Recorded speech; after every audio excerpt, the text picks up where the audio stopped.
सो जा बेटे, मैं हूं ना, तुझे कुछ नहीं होने दूंगी। कुदरत का कहर जीत गया पर एक माँ का हौसला नहीं हार पाया। सलाम है उस माँ के जज्बे को जिसने साबित कर दिया कि एक माँ अपनी आखिरी सांस तक सिर्फ अपने बच्चे के लिए धड़कती है। प्रदीप की पत्नी मरीना ने अपने बेटे की जान बचाने की कोशिश अपनी अंतिम सांस तक की।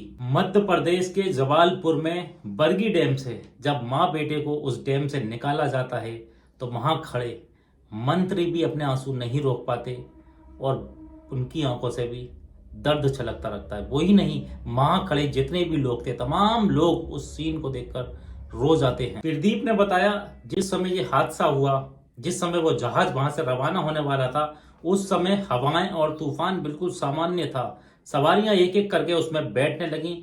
जहाज के कप्तान ने ऑर्डर कर दिया कि जहाज को आगे बढ़ाओ। जहाज आगे जाता है लेकिन थोड़ी थोड़ी करके हवाएं तेज की रफ्तार स्पीड हो जाती हैं।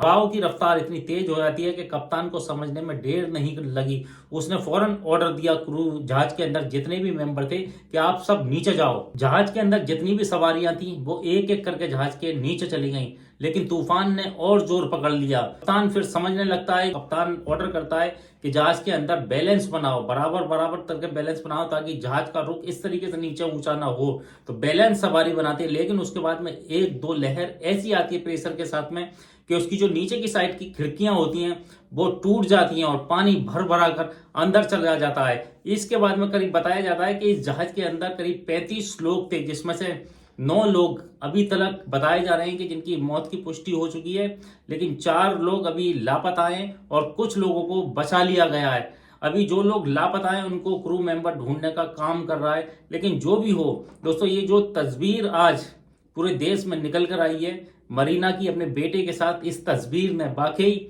हर एक चेहरे को, चाहे वो मीडिया वाला हो, उस समय वहां पर जो भी लोग खड़ा था, न्यूज एंकर वाले, मैंने अभी तक देखा है कि शायद ही किसी की आंखों में आंसू थम नहीं रहे थे। कुछ टीवी एंकर ऐसे भी थे माँ की ममता को देखकर जो अपने बेटे को, कलेजे के टुकड़ों को अपने सीने से लगाए, इस उम्मीद में बैठी थी कि शायद मेरे बेटे की जिंदगी बच जाए और मैं अपनी आखिरी सांस तक अपने इस चिराग को बचा कर रखूं, दुनिया में जला कर रखूं। लेकिन अफसोस, कुदरत का कहर जीत गया और एक माँ का प्यार हार गया।